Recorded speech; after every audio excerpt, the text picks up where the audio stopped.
ഞാനിപ്പോൾ ആത്മഹത്യയെക്കുറിച്ച് ചിന്തിക്കുന്നു. എന്തു ചെയ്താലും എൻ്റെ കുറ്റങ്ങളും കുറവുകളും മാത്രം കാണുന്ന എൻ്റെ ഭാര്യയുടെയും മക്കളുടെയും മാനസിക പീഡനം സഹിക്കാൻ വയ്യാതെ ഞാൻ ആത്മഹത്യ ചെയ്യാൻ തീരുമാനിച്ചു. അങ്ങനെ തീരുമാനമെടുത്തിരുന്നപ്പോഴാണ് ആത്മഹത്യ ഒന്നിനും ഒരു പരിഹാരമല്ല എന്ന സാറിന്റെ വീഡിയോ എന്നിലേക്ക് എത്തുന്നത്. കഴിഞ്ഞ ദിവസം രാത്രി 12 മണിക്ക് ഒരു ചേട്ടൻ എന്നെ വിളിച്ച് പറഞ്ഞതാണ്.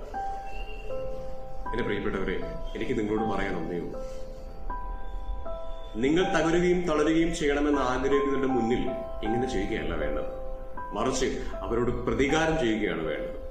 എങ്ങനെയാണെന്നല്ല, ഇത് എന്റെ കയ്യിൽ നിന്ന് നിധിയാണല്ലോ, പല കാരണങ്ങളാൽ ഞാൻ നഷ്ടപ്പെടുത്തിയല്ലോ എന്ന് അവരെ കൊണ്ട് ചിന്തിപ്പിക്കുന്ന രീതിയിൽ വളർന്നു പന്തലിച്ച് മധുര പ്രതികാരം ചെയ്യണം, അല്ലാതെ ആത്മഹത്യയാണ്.